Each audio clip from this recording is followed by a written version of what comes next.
ଯେତେବେଳେ ଚାହିଁବେ ସେ ନାରୀ ତୁମକୁ ଦବ। ମିଳନ ପାଇଁ ହାତ ଧରିକି ରୁମକୁ ଡାକିବ। କେବଳ 3 ଥର ତାର ନାମ କହି 2ଟି ରସୁଣ କୁଲା ଉପରେ ପରିସ୍ରା କରିଦିଅନ୍ତୁ। ତାପରେ ଦେଖିବେ ଚମତ୍କାର। ଯେଉଁ ଝିଅ ପଟୁନଥିଲା, ଆପଣଙ୍କୁ ଭାव ଦେଉନଥିଲା, ସେ ଝିଅ ପାଗଳି ପରି ଆପଣଙ୍କୁ ଭଲ ପାଇବାକୁ ଲାଗିବ। ସୁନ୍ଦରୀରୁ ସୁନ୍ଦରୀ ପଡ଼ିଶା ଘର ଭାଉଜ ହାତ ଧରିକି ରୁମକୁ ଡାକିବ। ଯାହା ଚାହିଁବେ ତାହା କରିବ। କେବଳ ଆପଣଙ୍କୁ 3 ଥର ତାର ନାମ କହି 2ଟି ରସୁଣ କୁଲା ଉପରେ ପରିସ୍ରା କରିବାର ଅଛି। ତାପରେ ଦେଖିବେ ଚମତ୍କାର। ଯେମିତି ଆପଣ 2ଟି ରସୁଣ କୁଲା ଉପରେ ପରିସ୍ରା କରିବେ, ସେ ଝିଅ ହେଉ ବା ବିବାହିତା ନାରୀ ସେହି ସମୟଠାରୁ ଆପଣଙ୍କ ଆଡ଼କୁ ଆକର୍ଷିତ ହେବାକୁ ଲାଗିବ। ଆପଣଙ୍କୁ ଭଲ ପାଇବାକୁ ଲାଗିବ। ଆପଣଙ୍କ ପ୍ରେମରେ ଏମିତି ଦିବାନୀ ହେଇଯିବ କି ଆପଣଙ୍କୁ ନ ଦେଖି ରହିପାରିବନି।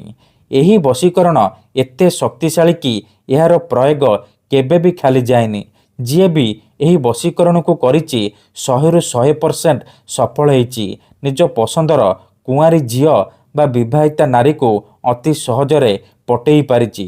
ତେଣୁ ଯଦି ଆପଣ ଝିଅ ପଟେଇବାକୁ ଚାହୁଁଛନ୍ତି, ସୁନ୍ଦରୀ ପଡ଼ିଶା ଘର ଭାଉଜକୁ ପଟେଇବାକୁ ଚାହୁଁଛନ୍ତି, ତେବେ 3 ଥର ତାର ନାମ କହି 2ଟି ରସୁଣ କୁଲା ଉପରେ ପରିସ୍ରା କରିଦିଅନ୍ତୁ।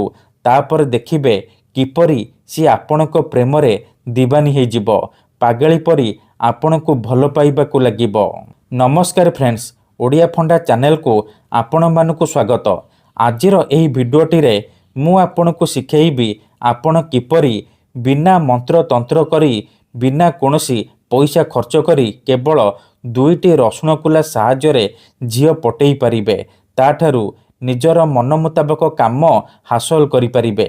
ଏହି ବଶୀକରଣ ସାହାଯ୍ୟରେ ହଜାର ହଜାର ଲୋକମାନେ ଲାଭବାନ ହେଇଛନ୍ତି। ଆଶା ଛାଡ଼ି ଦେଇଥିବା ଲୋକ ମଧ୍ୟ ନିଜ ପ୍ରେମକୁ ପାଇପାରିଛି। ବିନା କୌଣସି ପଇସା ଖର୍ଚ୍ଚ କରି ଆପଣ ଏହି ବଶୀକରଣକୁ କରିପାରିବେ। ଏହି ବଶୀକରଣ ଏତେ ଶକ୍ତିଶାଳୀ କି ଯିଏ ବି ଏହି ବଶୀକରଣ କରିଛି ସଫଳ ହେଇଛି, ନିଜ ପ୍ରେମକୁ ପାଇପାରିଛି। ତେଣୁ ଆପଣ ବି ଝିଅ ପଟେଇବାକୁ ଚାହୁଁଥିଲେ, ପଡ଼ିଶା ଘର ସୁନ୍ଦରୀ ଭାଉଜକୁ ପଟେଇବାକୁ ଚାହୁଁଥିଲେ, 3 ଥର ତାର ନାମ କହି 2ଟା ରସୁଣ କୁଲା ଉପରେ ପରିସ୍ରା କରିଦିଅନ୍ତୁ। ତାପରେ ଦେଖିବେ ଚମତ୍କାର। ତେବେ ଏହି ବଶୀକରଣ ବିଧିକୁ ଆପଣ କିପରି କରିବେ, କେମିତି କରିବେ, ମୁଁ ଆପଣଙ୍କୁ ଶିଖେଇବି। 2ଟା ରସୁଣ କୁଲା ଉପରେ ଆପଣ କିପରି ପରିସ୍ରା କରିବେ ମୁଁ ଆପଣଙ୍କୁ ଶିଖେଇବି। ସମ୍ପୂର୍ଣ୍ଣ ପ୍ରୟୋଗ ବିଧି ଜାଣିବା ପାଇଁ ଭିଡ଼ିଓଟିକୁ ମୂଳରୁ ଶେଷ ପର୍ଯ୍ୟନ୍ତ ଧ୍ୟାନ ସହିତ ଦେଖନ୍ତୁ।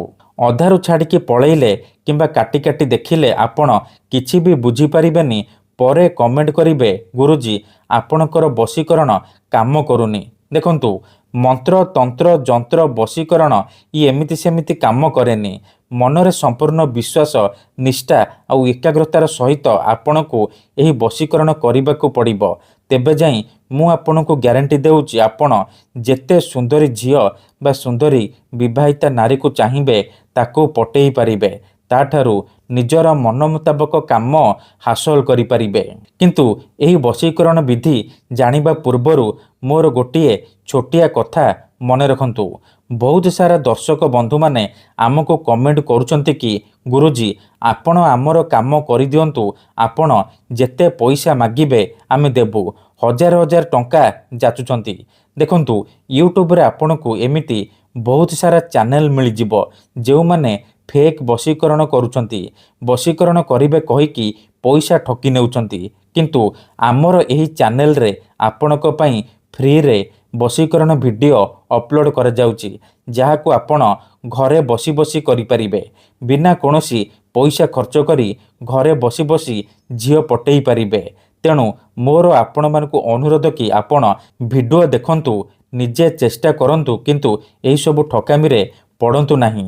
ଆଉ ଗୋଟିଏ କଥା, କେତେଥର ଏମିତି ହେଇଥାଏ କି ଆପଣଙ୍କୁ କେଉଁ ଲୋକ ହଇରାଣ କରିଥାଏ, ଆପଣଙ୍କ ଘର ପରିବାର ଉପରେ ଖରାପ ନଜର ପକାଇଥାଏ, ଆଉ ଆପଣ ଚାହିଁକି ବି ତାର କିଛି କରିପାରନ୍ତିନି।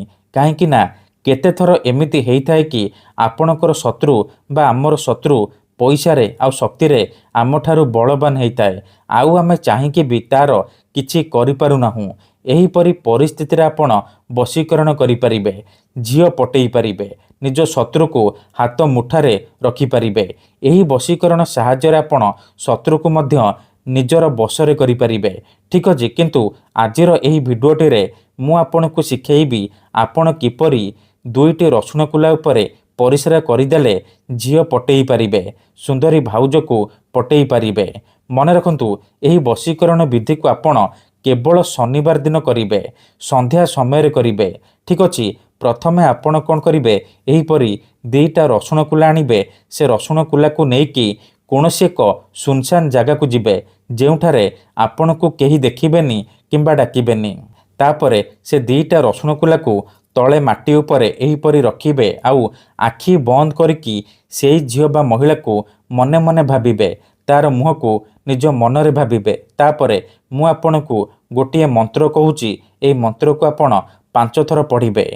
ତାସିନ୍ ତାସିନ୍ ମର୍ତାସିନ୍, ତାସିନ୍ ତାସିନ୍ ମର୍ତାସିନ୍, ତାସିନ୍ ତାସିନ୍ ମର୍ତାସିନ୍।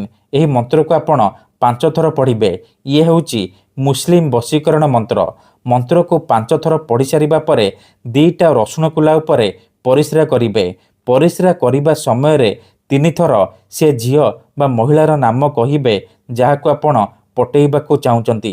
ଏତିକି କରିସାରିବା ପରେ ଚୁପଚାପ ଘରକୁ ଫେରି ଆସିବେ, ପଛକୁ ବୁଲିକି ଚାହିଁବେନି। ଗ୍ୟାରେଣ୍ଟି ଦେଉଛି 2ରୁ 3 ଘଣ୍ଟା ଭିତରେ ପ୍ରଭାବ ପଡ଼ିବା ଆରମ୍ଭ ହୋଇଯିବ। ସେ ଝିଅ ହେଉ ବା ବିବାହିତା ନାରୀ ଆପଣଙ୍କ ଆଡ଼କୁ ଆକର୍ଷିତ ହେବାକୁ ଲାଗିବ। ଧନ୍ୟବାଦ।